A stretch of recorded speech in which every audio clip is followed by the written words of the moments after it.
Chers amis d'Ivoire TV, bonsoir. Chers amis des grandes interviews, je vous salue. C'est votre émission préférée, c'est sur votre télé préférée. On se retrouve et puis on discute. Hier, j'étais ici avec un des postulants, je dirais, à la présidence de l'Union des Ivoiriens de New York. Aujourd'hui, je reçois le deuxième candidat. Avec lui, nous allons bien sûr discuter de son projet de société, de son plan d'action. Et puis, pourquoi pas, il va nous dire aussi, bien sûr, qui il est. Nous allons échanger. Le but, en fait, de cette émission, c'est de pouvoir, je dirais, décrocher toutes les voies nécessaires, de sorte à pouvoir être élu président de l'UNI. Ivoire TV, qui ne voulait pas être en reste de cette opportunité ici à New York, bien sûr, en faisant la part des choses, a décidé de recevoir les deux candidats. Je reçois ici dans nos locaux ce soir M. Karamoko Fofana. M. Karamoko Fofana, bonsoir. Bonsoir. Voilà, merci d'avoir accepté notre invitation. Vous êtes candidat aux élections à venir. Je crois que c'est le dimanche qui arrive. Yeah. Voilà. Je suis tenté de vous poser la question de savoir qui est M. Karamoko Fofana. M. Karamoko Fofana est ivoirien, du père et de mère. Je suis né à Mans. J'ai fait mes études primaires à Mans, secondaires à Mans et à Daloa. Et j'ai fait l'école normale supérieure. Ensuite, je me suis envolé pour les États-Unis, où j'ai été accueilli par Fairleigh Dickinson University, où j'ai appris la langue. Ensuite, je suis allé à Borough of Manhattan Community College. J'ai fait un associé en banque, assorti d'un Dean List. De Manhattan Borough Community College. J'ai été transféré à Bernard Baruch College, où j'ai eu mon bachelor en finance et ensuite j'ai fait un master en management. Ok, donc aujourd'hui, avec tout ce que vous venez d'énumérer, qu'est-ce que fait M. Karamoko Fofana? Ce qui fait M. Karamoko Fofana...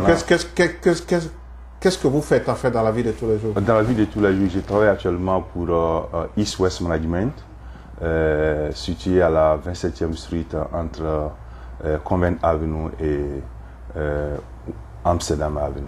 Alors, monsieur Karamoko, vous êtes, comme je le disais tout à l'heure, vous êtes candidat. D'où vient cette motivation de briguer ce poste? Et surtout pourquoi? D'abord, j'ai toujours rêvé de mettre des Ivoiriens ensemble. Et depuis un temps, j'ai travaillé aussi dans le but de mettre les Ivoiriens ensemble. Et aujourd'hui, l'opportunité est là, où les Ivoiriens ont décidé de mettre à la disposition des uns et des autres un outil de rassemblement qui est l'UNI. Et donc, j'ai trouvé que c'est une opportunité pour moi de me mettre au service des Ivoiriens. Un outil de rassemblement qui est l'UNI. Donc, en fait, je pense que vous allez rassembler les Ivoiriens. Nous savons que les Ivoiriens sont très divisés ici. Alors, quelle est véritablement cette arme dont vous disposez pour arriver à ce rassemblement des Ivoiriens dont vous parlez? Bon, je crois que souvent, quand on parle de diviser, je pense que le mot est un peu trop fort. Il y a une certaine incompréhension. L'incompréhension se situe à quel niveau? Oui, il y a un manque de communication entre nous. Parce que vous savez, à la base de toute incompréhension, c'est le manque de communication. Et si nous discutons sincèrement, je pense que nous pouvons nous élever au-dessus des divergences. Quel est votre plan d'action pour la communauté ivoirienne de New York? Mon plan d'action, il se situe dans mon programme. Et comme je l'ai dit... Est-ce qu'on peut succinctement ébaucher un peu votre programme? Bien sûr, bien sûr. Qu'est-ce que vous proposez? Qu'est-ce que vous offrez aux Ivoiriens? D'abord, ce que j'offre aux Ivoiriens, c'est mon plan d'action au niveau de l'UNI pour rassembler les Ivoiriens. Donc, ce plan d'action se situe en 4 points. Le premier point, c'est le social. Le deuxième point, c'est l'information et l'éducation. Le troisième point, c'est la culture. Et le quatrième point, c'est le sport et loisirs. Donc, dans le social, je vais parler, nous avons un programme pour la santé, un programme pour l'immigration, un programme pour le logement et un programme pour le contact entre l'UNI et l'administration ivoirienne et américaine. Et dans l'information, comme vous le savez, nous sommes dans un pays anglophone et nous sommes issus d'un pays francophone. Donc, pour que l'information passe, il faut forcément parler l'anglais. Et donc, à cet effet, nous allons mettre à la disposition des Ivoiriens un interprète pour aider nos frères et sœurs, n'est-ce pas, pour être mieux imprégnés dans les réalités américaines. Ensuite, nous avons aussi un programme pour l'éducation. L'éducation, parce que, comme je le disais lors du débat, beaucoup de nos frères ne sont pas informés sur le système éducatif américain, qui est complètement différent du système français. Et certains de nos frères qui ont fait l'université à Abidjan, lorsqu'ils viennent ici, ils ont acquis certains crédits à Abidjan. Mais dès qu'ils arrivent ici, par manque d'information, ils ne peuvent pas transférer ces crédits, donc ils sont obligés de reprendre l'université à zéro. Ce qui est déjà un handicap. Donc nous allons mettre tous les moyens nécessaires à la disposition de nos jeunes frères afin qu'ils soient mieux informés et mieux orientés dans le système éducatif. Et quelle est la fourchette de temps que vous vous offrez pour certainement arriver un peu au bout de tout ce que vous êtes en train de dire, de ce programme assis alléchant, mais aussi colossal. Donc, quelle est la fourchette de temps ici? Bon, je crois qu'avec la petite notion du management que j'ai essayé de scinder ce programme en 3 temps. À court terme, à moyen terme et à long terme.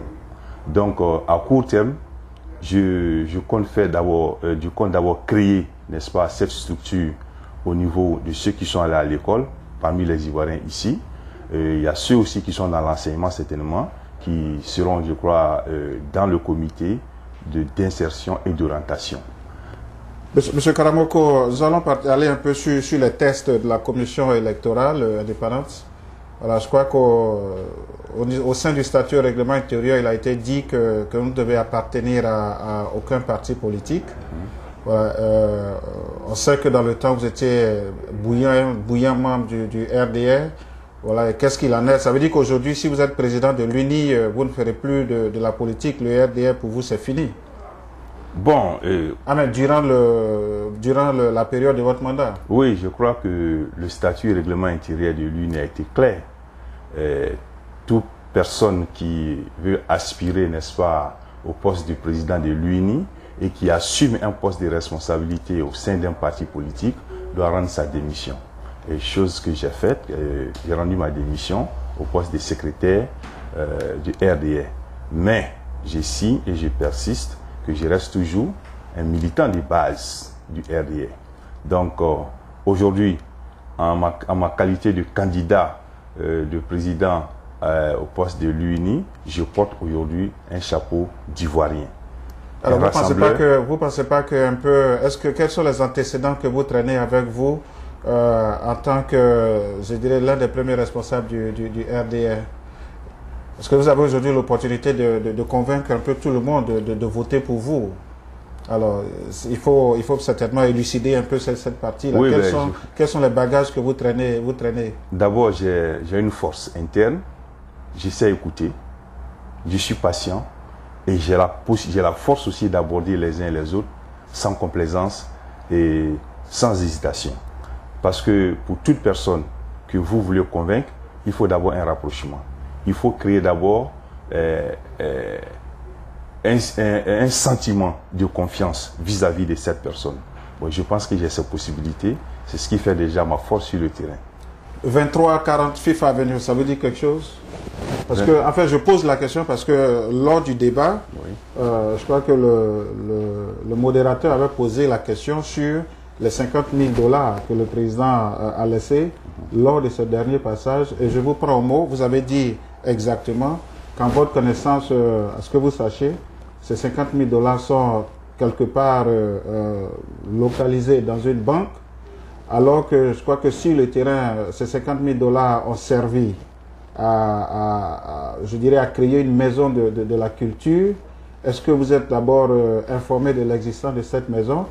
Et je crois que ces 2 derniers jours, moi, j'ai fait un peu le tour de tous les quartiers. Je crois que la plupart des Ivoiriens disent que le président qui sera élu, il faut que l'investiture se fasse dans la maison de la culture. Alors là, c'est, je crois, 2 ou 3 questions que je viens de vous poser. Est-ce que vous reconnaissez l'existence de la maison de la culture? Et si vous êtes élu, est-ce que, de par la volonté des Ivoiriens, vous allez faire votre investiture dans cette salle? D'accord, je vous remercie pour cette question. Je voudrais revenir d'abord sur le débat. Lors du débat, j'ai dit devant l'Assemblée que je suppose que le chèque est dans une banque. Parce que, à ma connaissance, le président de la République a remis les 50 000 $ à toutes les associations ivoiriennes des États-Unis. Donc pour moi, pour que cette somme soit utilisée au nom des Ivoiriens des États-Unis, je pense que la majeure partie de ces associations devait être associée, n'est-ce pas, à la gestion de cette somme. Donc voilà pourquoi j'ai dit devant l'Assemblée que je suppose que les 50 000 $ sont en banque. Donc ça veut dire que si vous êtes élu, vous allez faire fermer cette maison et vous allez bien sûr demander à ceux qui la dirigent maintenant de rembourser les 50 000 $. Ah, en fait, c'est une autre interprétation de vos propos. Non, pas du tout, parce que je crois que cette maison ne doit pas être une source de division entre nous. Quand on se réfère déjà... Donc en fait, vous êtes prêt à faire votre investiture dans cette maison si vous êtes élu président de l'UNI? Non, si je suis élu président des États-Unis, ce n'est pas moi en tant que président qui dois décider le lieu de l'investiture. C'est les Ivoiriens, la majorité des Ivoiriens qui m'ont accordé, n'est-ce pas? Mais en ce moment, on parle d'un patrimoine ivoirien. Non, c'est ce que j'ai dit. Quel que soit le lieu, je suis les Ivoiriens. Donc vous êtes prêt à faire votre investiture dans cette salle? Si les Ivoiriens, si les Ivoiriens qui m'ont élu en tant que président de l'Union des Ivoiriens de New York m'indiquent d'aller faire mon investiture dans cette salle, je n'ai pas de problème. Vous y êtes déjà allé? Une fois. Okay. Une fois. Oui. Alors, M. Karamoko, je pense que déjà ici, au niveau des États-Unis, surtout au niveau de New York, je l'ai dit tout à l'heure, vous avez dit que le mot était un peu trop fort. On sait que les Ivoiriens sont divisés. La dernière fois, je vous avais posé la question. Je vous la repose aujourd'hui parce que là, vous avez l'occasion aujourd'hui, en direct, et surtout avec Ivoire TV, de pouvoir convaincre ceux qui ont encore du doute. Tu vois, quant à voter, M. Karamoko, alors, beaucoup aujourd'hui disent que vous voulez être... On fait un débat sans faux fuyant. Certainement que vous avez vu l'interview que j'ai faite avec votre adversaire hier. Non, malheureusement, voilà, c'est vraiment faux fuyant. Quand vous passez par ici, toutes les questions passent dans la corbeille. Okay. Alors, beaucoup disent que vous voulez véritablement avoir ce poste-là pour vous venger d'un certain nombre de vos frères et sœurs ivoiriens, parce que certainement qu'il y a eu des antécédents de vous. Donc, vous pensez que c'est l'opportunité qui vous est offerte pour vous aussi, je dirais, faire valoir la plus-value ici. Bon, je crois que... Ce sont des propos de rue que je mets sur la table. Effectivement, comme ce sont des propos de rue, bon, je crois que je suis assez responsable. Je venais de dire tout de suite que j'ai démissionné de mon poste de secrétaire général du RDR au profit, n'est-ce pas, de mettre les Ivoiriens ensemble au sein de l'UNI. Et quand on se réfère à l'objectif que l'UNI recherche, c'est de mettre les Ivoiriens ensemble. Donc, en ma qualité de premier responsable de l'UNI, mon premier devoir serait de rechercher les Ivoiriens partout où ils se trouvent pour que nous nous retrouvons autour d'une table, pour que nous nous traitons en frères et sœurs. Donc, je ne vois pas ici en quoi est-ce que l'idée de vengeance peut me servir une fois j'ai décidé de me mettre, n'est-ce pas, à la disposition de mon peuple. Quelles sont aujourd'hui les priorités des Ivoiriens maintenant? Je suppose que le dimanche soir vous êtes élus. Alors, quelles sont les priorités des Ivoiriens ici maintenant à New York? D'abord, les priorités, il y a d'abord le problème de la santé, parce que la santé, on dit comme on le dit, la santé avant tout. Ensuite, il y a le problème de l'immigration, parce que nous sommes dans un pays où la majeure partie de nos frères ne sont pas dans les conditions légales de résidence. Il y a aussi le problème de l'éducation et le problème du logement. Voilà en clair les priorités, n'est-ce pas, de nos frères ivoiriens vivant à New York. Quelles sont les structures que vous allez mettre en place pour arriver à ces résultats? Parce que c'est vrai qu'il y a l'UNI, mais en dehors de l'UNI, il faut aussi certainement mettre certaines structures en place. Alors, quelles sont les structures que vous allez mettre en place pour certainement, je dirais, arriver à ce stade de pouvoir régler ces différents problèmes, de véritablement vous mettre... Comment comptez-vous être efficace sur le terrain? D'abord, je vais passer d'abord par un contact physique avec la majorité des leaders sur le terrain. Quand je parle des leaders, je parle des leaders des associations, parce que l'UNI est apolitique. Je crois qu'avec l'expérience des uns et des autres, ensemble, nous allons construire. C'est le leader dont vous parlez. Quand vous les rencontrez maintenant, je sais que vous êtes en train de battre campagne, quand vous les rencontrez maintenant, qu'est-ce qu'ils vous disent concrètement? Je crois que ce qu'ils me disent de façon très objective, c'est d'insister sur l'union. Et que vraiment cet outil de rassemblement que nous appelons aujourd'hui l'UNI est un outil vraiment sur lequel nous devons nous focus afin que les Ivoiriens soient ensemble comme un seul homme. L'UNI qui est en fait une personne morale, vous allez commencer véritablement, je dirais, sans moyens financiers. Vous n'aurez pas de subvention en dehors, par exemple, de l'acquisition de la carte des membres. Alors, comment comptez-vous renflouer les caisses de l'Union et comment la gestion de ces caisses va se faire? D'abord, comme je l'ai dit, l'UNI doit compter d'abord sur ses membres. C'est très important. Il y a d'abord les frais d'adhésion et nous allons aussi imposer un minimum à la fin de chaque mois que chaque membre doit s'acquitter. Ensuite, nous allons compter aussi sur les hommes de bonne volonté. Et vu qu'il y a déjà l'engouement, certainement avec le temps, des idées géniales, n'est-ce pas, nous serons sur la table afin qu'ensemble, nous donnons encore plus de force à cette union qui est l'UNI. À cette union qui est l'UNI, ce rassemblement dont vous parlez, vous êtes rassembleur, vous comptez rassembler les Ivoiriens ici. Alors, je dirais certainement que aujourd'hui, vous, M. Karamoko Fofana, vous êtes déjà connu au niveau de la société. Quelle est la place de la jeunesse et puis des femmes dans votre programme? Parce que généralement, quand on écoute les différents programmes, on ne voit pas véritablement, je dirais, la préservation des acquis des générations futures, de nos enfants et surtout de nos mamans, de nos sœurs, de nos épouses. Alors, quelle est la place que vous voulez réserver? D'abord, au niveau de la jeunesse, nous allons mettre l'accent sur l'éducation. Parce qu'il faut reconnaître que le système éducatif ici, pour ceux qui ne comprennent pas, ils trouvent que c'est un peu trop compliqué. Mais pour ceux qui sont passés par le cursus scolaire et universitaire, il y a des avantages. Et donc, nous ferons tout pour mettre ces avantages à la disposition de nos jeunes frères.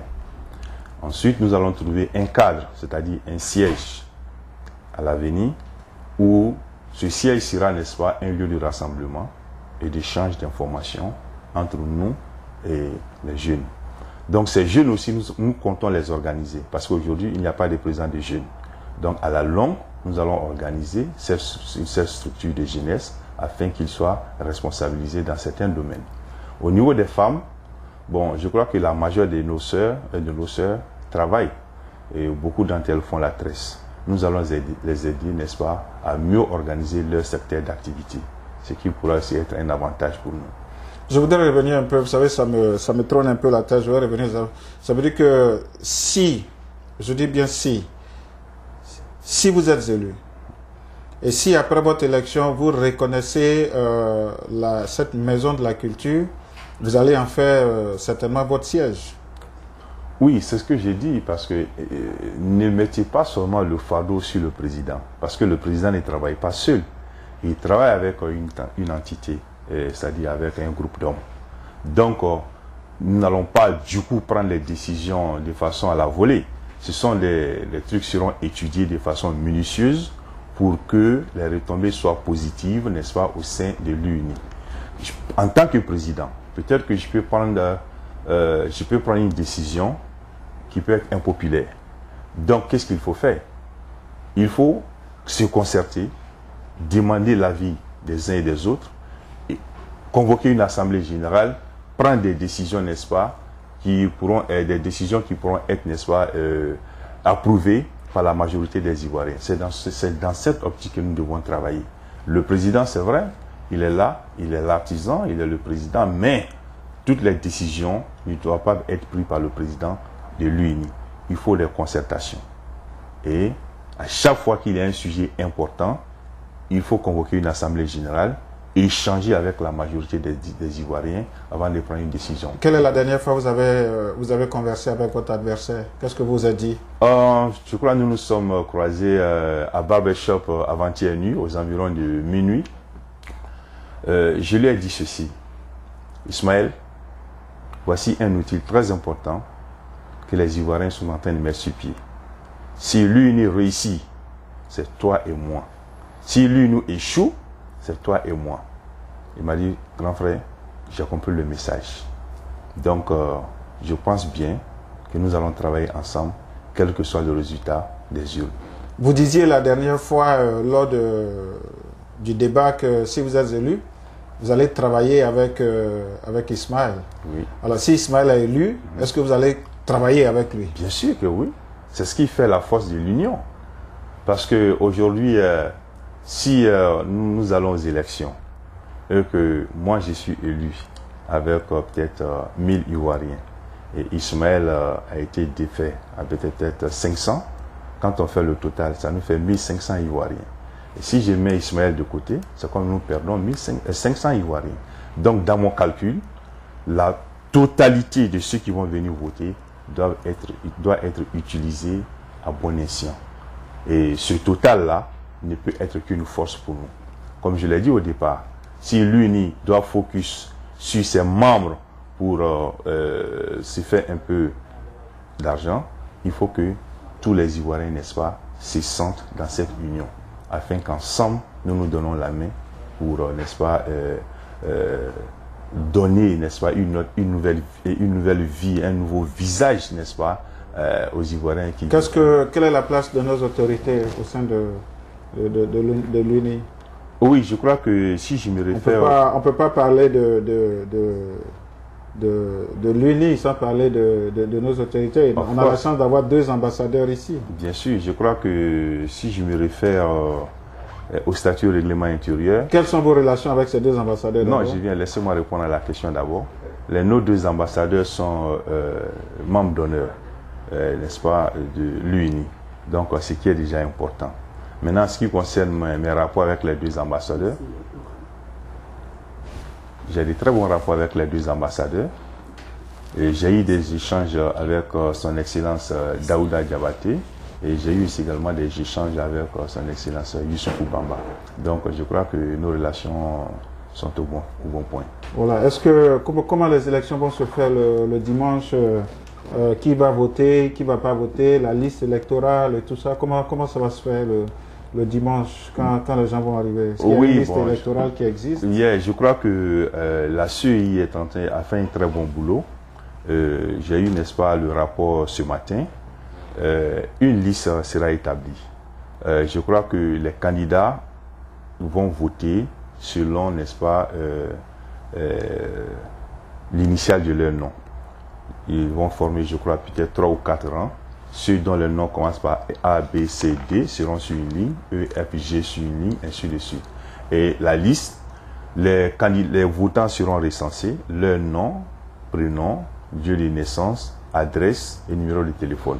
Donc, ce qui constitue déjà un bon document, n'est-ce pas, pour le président qui sera élu. Parce qu'au moins, il aura tous les coordonnées de ceux qui ont voté ce jour-là. Et je crois qu'ils peuvent travailler également avec ses frères et sœurs. Il y a le président de la République qui a nommé dernièrement un directeur des affaires économiques de la Côte d'Ivoire auprès des nations, auprès des États-Unis. Voilà, ici aux États-Unis. Alors, nous avons beaucoup de nos frères ici qui pratiquement ont des projets. Et c'est par lui maintenant qu'il faut passer pour peut-être pouvoir mettre en place leurs projets au pays. D'abord, quelles sont vos relations avec ce monsieur et comment comptez-vous utiliser l'UNI pour aider ses frères et sœurs qui certainement voudraient bien rentrer au pays ou bien qui voudraient commencer des affaires au pays? Comment allez-vous utiliser cet outil? Bon, je crois que d'abord j'ai des très bons rapports avec le délégué économique de la Côte d'Ivoire aux États-Unis, au Canada et au Mexique. Nous avons longtemps travaillé ensemble dans le cadre du RDR, ce qui serait déjà un avantage pour mes frères ivoiriens. Si vraiment sa feuille de route peut l'aider à aider les frères et sœurs ici, je crois que ce serait une bonne chose. Parce que... Ça dépend de comment vous allez l'aborder. Mais bien sûr, mais il faut que je sache sa feuille de route. Parce que c'est vrai, il y a le délégué économique de la Côte d'Ivoire auprès des États-Unis, du Canada et du Mexique. Mais il faut que je sache sa feuille de route. Si sa feuille de route lui permet de travailler directement avec les Ivoiriens, les aider dans l'aide sociale, il n'y a pas de problème parce que l'UNI a pour objectif maintenant de travailler dans le social. Donc si le côté social nous arrange, nous allons en profiter. Voilà, Monsieur Fofana Karamoko, nous arrivons au soir de cette émission. Comme j'ai l'habitude de dire, c'est votre caméra. Vous allez regarder directement dans les yeux des Ivoiriens de New York et puis vous allez leur parler. D'abord, je voudrais dire merci à Ivoire TV pour tout le travail que vous faites pour la communauté ivoirienne. Et je voudrais aussi profiter de ce soir pour dire à mes frères et sœurs que c'est une opportunité pour nous. C'est une opportunité de se mettre ensemble. C'est une opportunité de briser ce mur de méfiance. Seule l'union fait la force. Et que l'union des Ivoiriens de New York, soit le véritable outil de rassemblement des Ivoiriens. Et demain dimanche, 27 mai, je vous invite tous à la 127 Ouest, 127e Street, pour venir voter. Et je veux que vous votez pour moi, le président Fofana Karamoko. Je vous remercie. Voilà, chers amis d'Ivoire TV, votre télé préférée, et chers amis des grandes interviews, qui est l'émission que vous suivez le plus. Je recevais ce soir M. Fofana Karamoko, comme il a dit, il est candidat. Voilà, on va tous se retrouver le dimanche 27 au lieu indiqué, aux heures indiquées, et puis au soir de cette journée, tous ensemble, nous allons élire un candidat. Mais sachez aussi que le candidat qui sera élu, c'est surtout le candidat des Ivoiriens. C'est le candidat qu'on veut rassembleur, et c'est le candidat qu'on veut rassembleur, et c'est le candidat qu'on veut qu'il soit un peu le porte-flambeau de la communauté ivoirienne ici aux États-Unis. Monsieur Karamoko, avant de clore, est-ce que vous avez un dernier mot? Oui, j'ai un dernier mot à l'égard de mes frères et sœurs ivoiriens. Je vous invite tous vendredi de 18h à 19h à la 116 au restaurant La Case où nous allons manger ensemble gratuitement, nous allons échanger. Et le samedi à la même heure de 18h à 19h, je vous invite à Ivoire Restaurant situé à la 119 entre Madison et Park Avenue. Nous allons consommer le plat ivoirien gratuit. Donc, que vous me votez ou que vous ne votez pour mon frère Ismaël, vous êtes tous invités à ce dîner. Je vous remercie. Voilà, chers amis, bonsoir, dormez bien. Et puis, on se retrouve le dimanche soir dans cette salle pour savoir, connaître le nouveau président, le tout premier président de l'Union des Ivoiriens de New York. Bonsoir, dormez bien et à dimanche soir. Merci, c'était Ivoire TV, surtout les grandes interviews. Merci bien.